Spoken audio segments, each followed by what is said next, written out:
to order the Public Safety and Crime Prevention Policy and Finance Committee and start out with a roll call. Representative Cornish. Here. Representative Johnson. Here. Representative Considine. Here. Representative Dean. Representative Flanagan. Representative Hertas. Here. Representative Hillstrom. Here.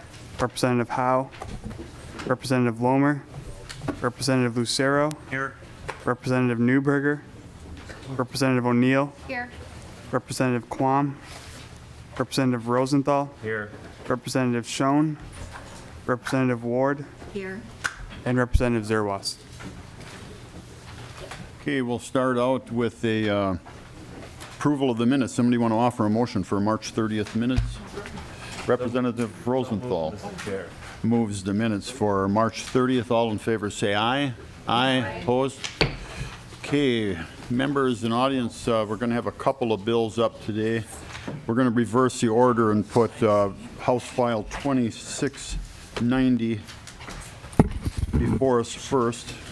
Representative Johnson is going to fill in for Representative Kelly. And Representative Johnson, when you get there, we'll go ahead and move your bill.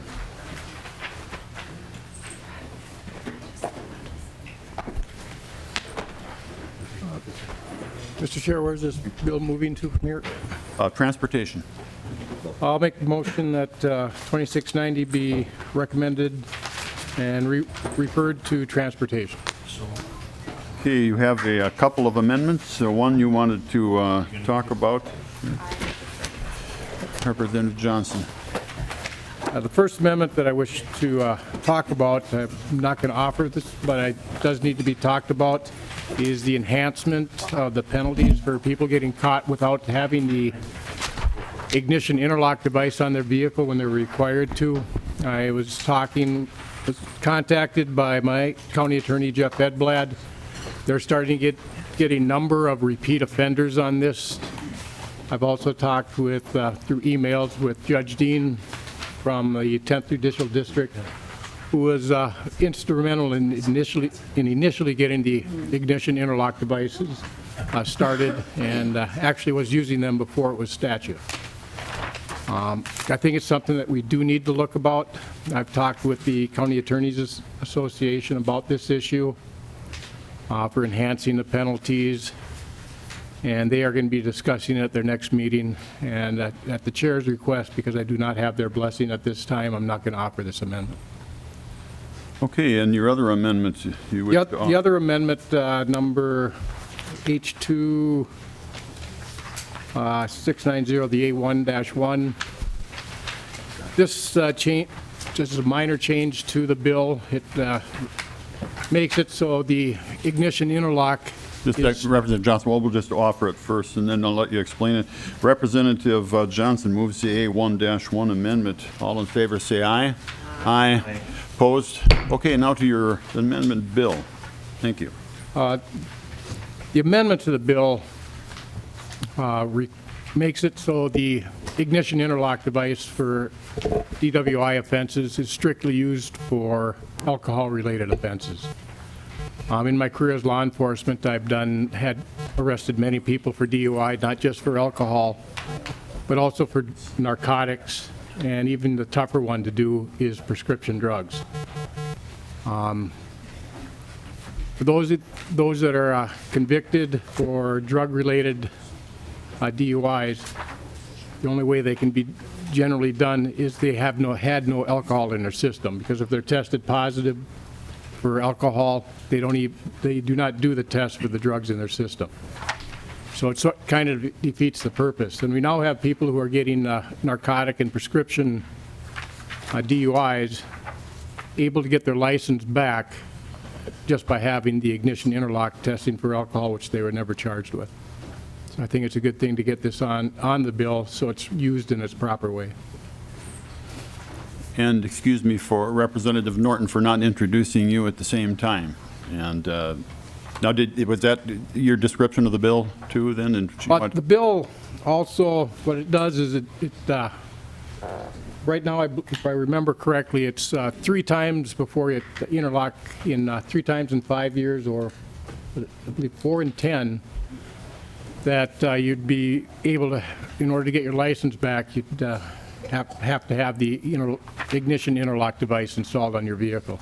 This changes it to the second offense, and so so people can get their, you try to stop people from driving while drinking at this. Representative Norton, before I introduce you, I wanted to acknowledge some of the people that are here today from the Greater Mankato Growth Leadership Institute in the crowd, quite a few people here, and welcome them because I have to take off to do a bill in another committee pretty soon, so I just wanted to say hi and let's give them a hand for being here. So. And Representative Norton is going to speak to us about the bill. She has put a lot of hard work into this whole DWI issue here for the past couple of years. Representative Norton, glad to have you with us. Go ahead. Thank you, Mr. Chair. And Representative Kelly asked me to just say a few words about ignition interlock in general, as I had another bill that I did in his committee already this year, and I think you guys have possession of that right now. I came to the issue of ignition interlock probably 11 or 12 years ago before really anyone was talking about it, and that was because I went door knocking and I met a woman and she begged me, if I got elected, to go up and do something. And I said, well, I've never even heard of this. What is it? And she explained it to me, and basically, as her story goes, she said, my son needs ignition interlock. He has been arrested for multiple DUIs, and he just drives without his license, and I'm scared to death he's going to kill someone.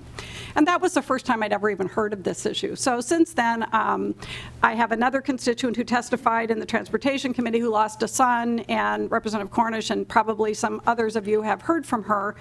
So I dug into this issue a little bit, and I'm just going to share a few data points here. In 2014, 25,258 people in Minnesota were arrested for DUI, 25,000. In 2012, more than 10,000 people died in alcohol-impaired driving crashes in the United States, which is once in every 51 minutes, according to the U.S. Department of Transportation. And in Minnesota, 31% of traffic deaths had alcohol involvement. That's 111 deaths in 1 year. 2,040 people suffered injuries, many of them very serious, from alcohol-related incidents. 25 states have now moved toward requiring interlock for all offenders, and that certainly, as the chair knows, and some of you may know, that's my preference.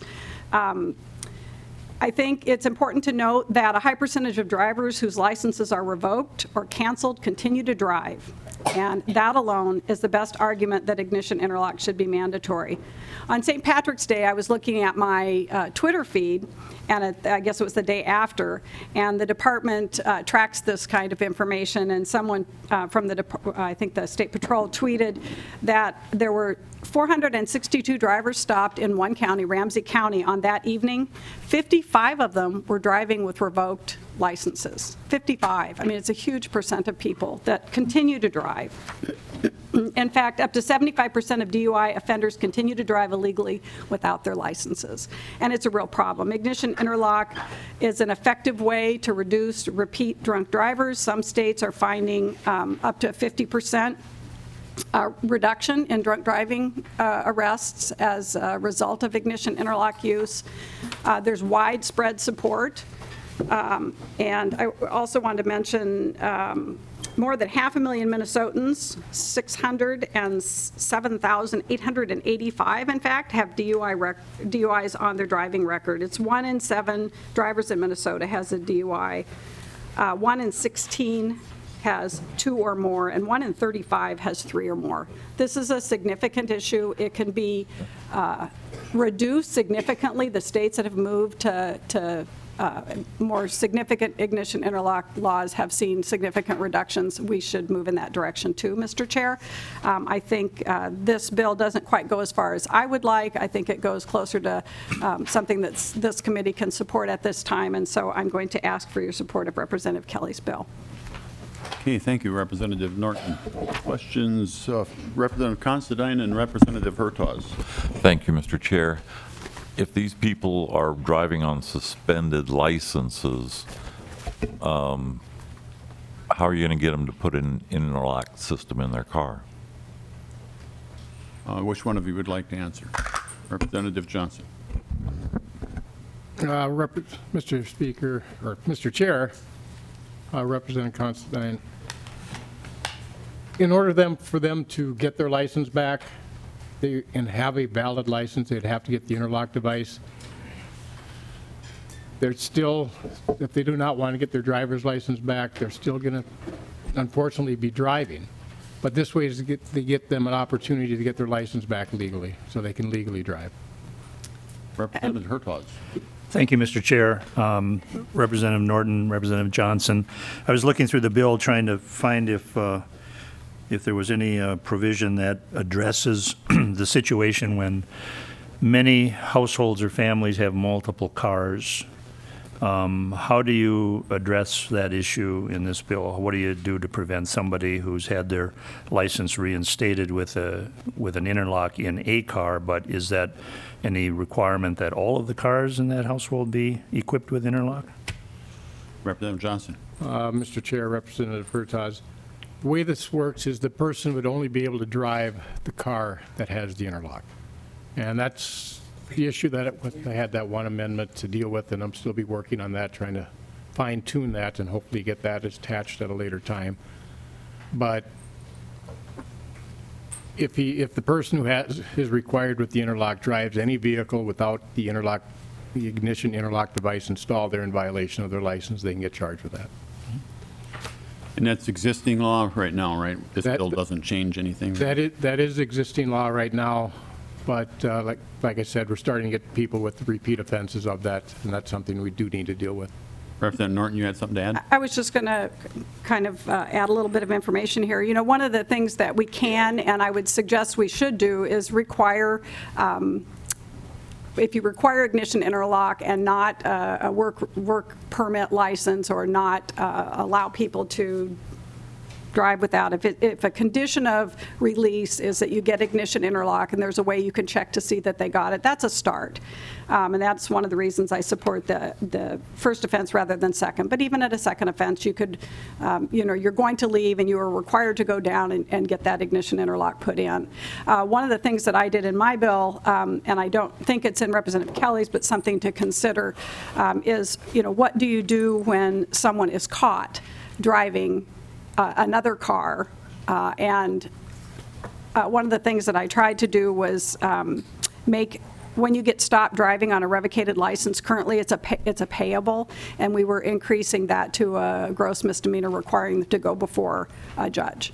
I think that would significantly help. Right now, you could, in talking to the Department of Public Safety and a couple of the other departments that I met with over the interim, there are people who have glove compartments filled with payables that it doesn't get taken care of, and so we want to try to avoid that. I think it's something we should address. Representative Hertaus, follow-up? Yes, thank you, Mr. Chair. Well, I've worked on this DWI issue for the last couple of years, and in my study of it, what I find problematic is there is a high percentage of people who, when charged, don't reoffend.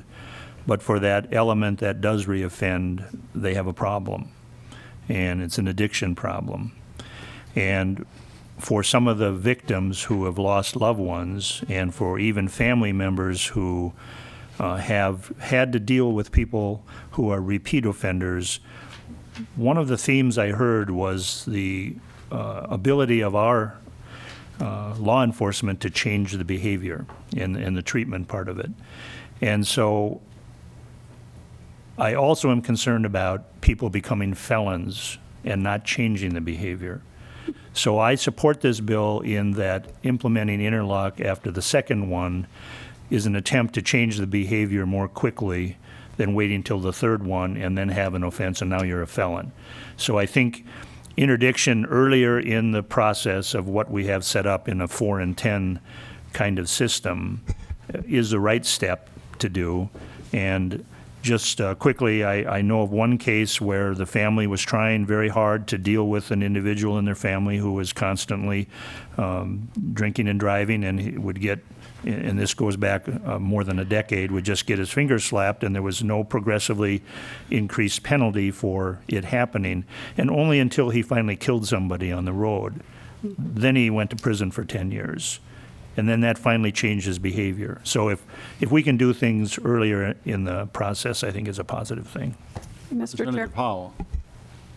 Yeah, it wasn't a question, real briefly. Go ahead. Yeah, I would just say, I think part of what ignition interlock does is a behavior modification.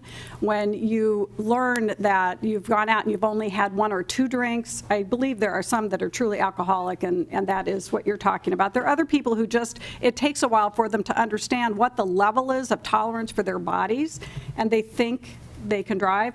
The ignition interlock teaches them as they go when they try to blow into it and say, oh, 3 is too much. And so I think that's one of the advantages. And plus, the ignition interlock it can be managed so that you have to be 3 months blowing into it without any register in order to get off. So you do learn. It does modify behavior. Representative Howell. Thank you, Mr. Chair. And I guess where my concern is has the interlock technology gotten better? Because I've heard the horror stories of people blowing into these things when their cars are cold, things freeze up, and they can't get to work, and which then pushes them to do something even worse, which means drive another vehicle. And I've heard the horror stories, and the other side question I have after that is how many different companies provide these? I mean, are we locked into a monopoly situation here, or how many different outfits provide these devices? Good question. Representative Johnson. Mr. Chair, Representative Howell, things are getting better. When the interlocks first came out, the only facility that installed them or maintained them was in St. Cloud. And if you were in International Falls and had an interlock, you had to tow your vehicle down to St. Cloud to get fixed. That has changed. There's a lot more of these stations and these facilities across the state, so it's not nearly as bad. And the technology is getting much better than when we first started. Representative Howell. Thank you, Mr. Chair. That's not very comforting to me, and not very comforting to the folks that have to, as we increase the number of people that have to use these. And I guess I'm really worried about, because I do know someone that went through this process, and he struggled because he'd blow into it, then he couldn't get to work, and he had to try to find a way to get there. And yet he knew someone else that was charged in very similar situation, and that person chose not to do this and drive without a license and violate the law even worse. And when she got stopped, she got a little slap on the hand and continued to go. You know, the cost of him putting in the interlock compared to the cost of the fine of the person not putting it in, she had a much less fine than even the cost of installing the system. And hopefully this addresses that. And I think this is a step in the right direction, but I'm concerned that we're pushing these systems before the technology has gotten to the where it's not going to cause us more issues in the future. So I hope you're right. I just have some concerns when you say they're getting better. We may be a step ahead of technology, but I hope that you're correct. Thank you. Representative Howell, we have somebody from the manufacturer here. Sir, if you give your name and your title, where you come from, I mean in the business, and then make it brief, if you would. Thank you, Representative Cornish, members of the committee. My name is Edward Cohen. I'm Vice President of Smart Start Minnesota. I'm also here on behalf of the Ignition Interlock, the Coalition of Ignition Interlock Manufacturers today. With respect to reliability, sir, generally, I would say that our studies indicate that we are at least 99.9% working on any given day. Cold weather can provide some challenges, just like it can to your car battery, to your car engine. We do see a little bit worse problems in the winter, but for the most part, ignition interlocks work. They work reliably every single day. Okay. Questions from the group? Any other testifiers today? If not, and you want to renew your motion? Mr. Chair, renew my motion that House File 2690 be recommended and moved on to transportation. As amended. As amended. Okay, and thank you, Representative Norton, for appearing today and helping out and your work on this issue. And Representative Johnson, thank you. You've heard the motion. All in favor say aye. Aye. Opposed? Okay, thank you much. Representative Anderson, sorry to make you wait.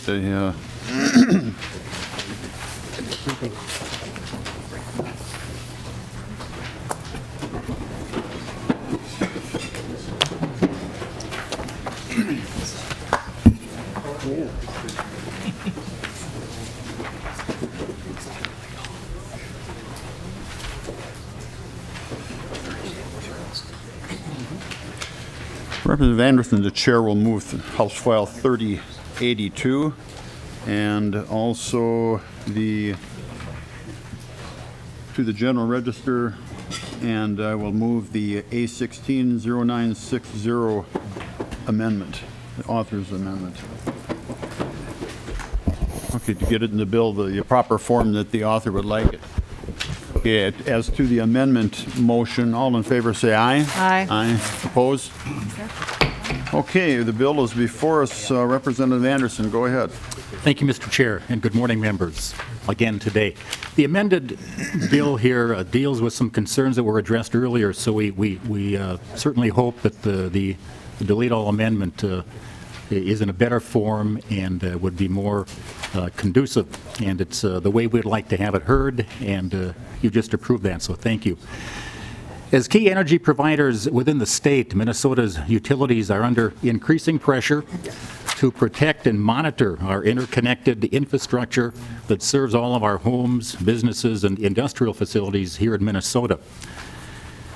The issue of security is becoming more important every day in this world of ours, and certainly the electric grid system is one that is critically important to monitor and to maintain security in our state and also in our country. The bill before you, House File 3082, expands what is already included in current law, current statute, Section 609, that deals with damaging or stealing transmission or telecommunication equipment. In this amended bill would expand that crime to include any energized equipment within an enclosure, any grounding equipment, and any security component. And mainly we're looking at substations as they are scattered around the state, a lot of those in pretty remote areas. And over the last 5 years, by far the most common occurrence of these breaches and facilities on the system was by individuals or groups cutting the fences and then getting inside the substations to steal visible copper from inside these substations, and that results in a great deal of physical damage along with the obvious loss of copper and possible reliability to the system. Mr. Chair, I have a couple of testifiers who are far greater experts in the field than I, and I'd like to have them come up and visit with the committee, if the chair would. Bring them up. And in the meantime, no, this doesn't increase any penalties or change anything. It just expands the area where you can be prosecuted. Correct. Okay. The statute is there. It just expands the area that would be included in the penalty. All right, thank you. Sir, if you give your name and title and begin. Sure. Thank you, Chairman Cornish and committee members. My name is Andy Snope. I'm here on behalf of the IBEW, the International Brotherhood of Electrical Workers. We're the folks that work on these electrical systems, and we're very supportive of this bill. It's our members who have their lives on the line when they show up for work on any given day after a gate has been cut and a facility has been entered and material has been removed. Unaware of the hazards they might face after this damage has occurred, they're really apprehensive to go to work and do their jobs for fear of severe injury or death. So we're hoping that this bill can create even more of a deterrence to those who intend to dismantle an electric facility and put our members at risk. So I would ask you to support this bill. If you have any questions, I'm happy to answer. Okay, seeing none, your next testifier. Thank you, sir. Your name and, okay. Wait till a little bit. I'll give your name and title and begin. Mr. Chair, members of the committee, my name is Jim Horan, representing Minnesota Rural Electric Association, the state's 45 electric distribution and 6th generation and transmission cooperatives. Damaged electric transmission and distribution equipment continues to be an issue for electric utilities in greater Minnesota. The damage risks lives, as Mr. Snope highlighted, decreases reliability and costs the utilities and their members in repair expense and loss of service. The current statute seeks to protect against damage to electric, pipeline, and telecommunications equipment essential to the safe transmission and distribution of these services. While the sections on pipelines and telecommunications are quite lengthy and cover all equipment necessary to provide these essential services, the electric service section currently only covers power lines or wires. As you know, there's much more to the electric grid than wires. The current statute simply doesn't cover the electric equipment necessary to safely transmit and distribute electricity. All Minnesota electric utilities, including co-ops, municipals, Minnesota Power, XL, Otter Tail, are working closely with the IBW and the Minnesota County Attorneys Association to clarify the statute. The amended language removes the reference to grounded fences and includes only components used in the transmission and distribution of electricity, including equipment used for grounding, system protection, or personal protection. The equipment included in this clarification is well within the substation fence or located atop the utility pole. Not only is the equipment described essential to the safe transmission and distribution of electric service, but also poses severe safety risks both to utility workers and the public if it is damaged or removed. Please support this bill that can save lives, increase reliability, and reduce costs for our electric utilities. Thank you. Okay, sir, thank you. Any questions? Representative Dean. Thank you, Mr. Chair, and this is probably to the bill author or maybe to legal counsel. So if I'm a 15 or 16-year-old kid and we're out in an area where there happens to be some solar panels and we throw rocks and it breaks a solar panel, would I likely be charged with a felony? What was the question? If you were what, a 15-year-old? Yeah, I mean, I'm talking about youthful mischief, not what is really clearly something that's set out to do damage. Oh, anybody who would like to take a shot at that, go ahead. Mr. Chair, Representative, I'd like to take a shot at that. The language in this section refers to the equipment used for the transmission and distribution of electric service, so energized equipment, including things with inside of a substation fence. Representative Dean. Mr. Chair, wouldn't a solar panel be generating electricity? Mr. Chair, Representative, yes, generating, but this would be transmission and distribution. I think to your point on the kind of useful damage to it, this is targeted at significant damage or serious damage to that kind of equipment, and it wouldn't be included in that. Representative Dean. So as I'm reading Section 1, Subdivision 1, Section 3, it says, any component used in the generation, comma, transmission, comma, or distribution of electricity for grounding. So if it said any component used in the generation and transmission, then I would believe what you just told me. But with that comma there, I think there's been a clear separation between the generation and the transmission. Mr. Chair, Representative, you're correct. My mistake. I would say you're right that would be included within it if somebody was going to damage it. The decision on whether or not to prosecute at this level would be left to a county attorney, and the hope here is that this would allow them more coverage to go after things that do result in significant damage to the system, not the kind of youthful exuberance that might result in some sort of damage of that variety. Sir. Thank you, Mr. Chair. Okay. Any other questions? Mr. Chair. Representative Hilstrom. Thank you, Mr. Chair. My question, I actually walked over to nonpartisan fiscal staff to ask, is there a fiscal note on this bill? And if so, is there anything in it that the committee should know about? Mr. Walt. Mr. Chair and members, there has been, I guess, sort of a custom in this committee going a few years that has sort of been followed for the most part, but not in all cases, where fiscal notes with a zero cost, I generally bring these to committee to save on printing costs and things. If there's no question, if there's questions, members can ask to see the note. They have not been included in the packets. There have been several fiscal notes of zero the last few days where there were no questions. This bill has a zero fiscal note. I do have a copy. It has not been included in the packet. And if there's any questions, I can answer them. Otherwise, we could change the policy and put all zero fiscal notes into the packets.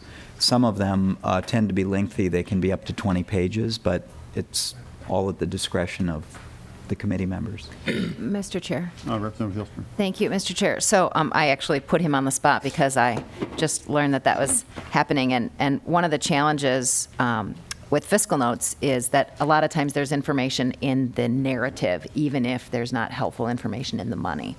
And so, Mr. Chair, I guess I would request, as we at least move forward between now and the end of the legislative session, we certainly can continue to inquire every single hearing whether or not there's a fiscal note.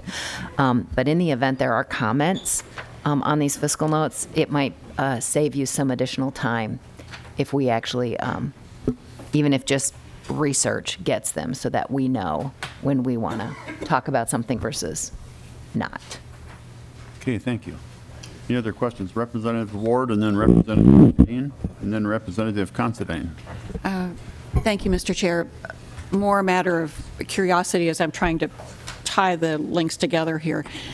How often do you actually, are people who commit these crimes caught? You know, beyond the youthful kinds of things where people tend to talk, if someone is actually trying to take some resources and creating damage in the process, how often does this actually get prosecuted?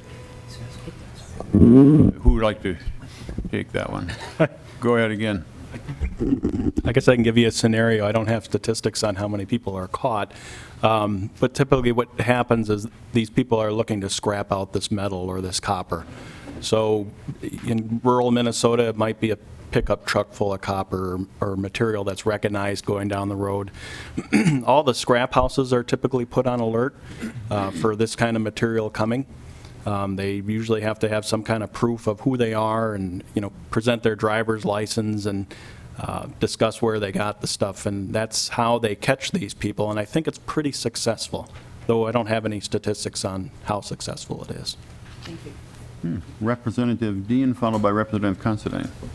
So, Mr. Chair, I'm just going to follow up my previous question, and I'm not sure where this bill is going, if it's going to the General Register or not, but I would just ask that the bill author and maybe other folks look at the clause that I mentioned, and maybe if we're not going to change it here, maybe they can change it in the Senate before it moves forward in the Senate. Just, I mean, I'm really concerned that I understand the intent of this, but I also understand that there may be a overzealous prosecutor out there that wants to show a young kid an example who may have thrown a rock and hit one panel, which probably is going to be less than $1,000 for the single panel. And that if there's a way that we can somehow do something to that language to make it clear, I would appreciate that. Thank you, Mr. Chair. Representative, okay.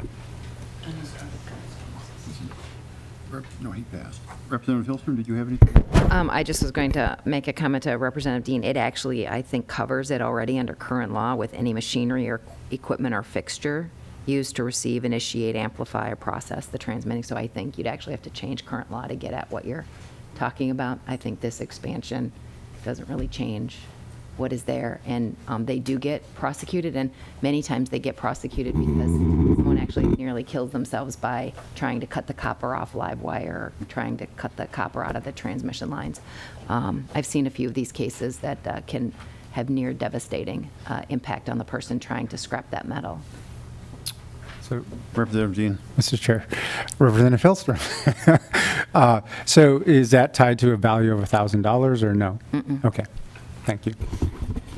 Okay, seeing no more questions, the chair will renew his motion to pass or to refer House File 3082 as amended to the General Register.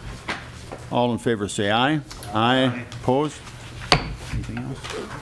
And we are adjourned.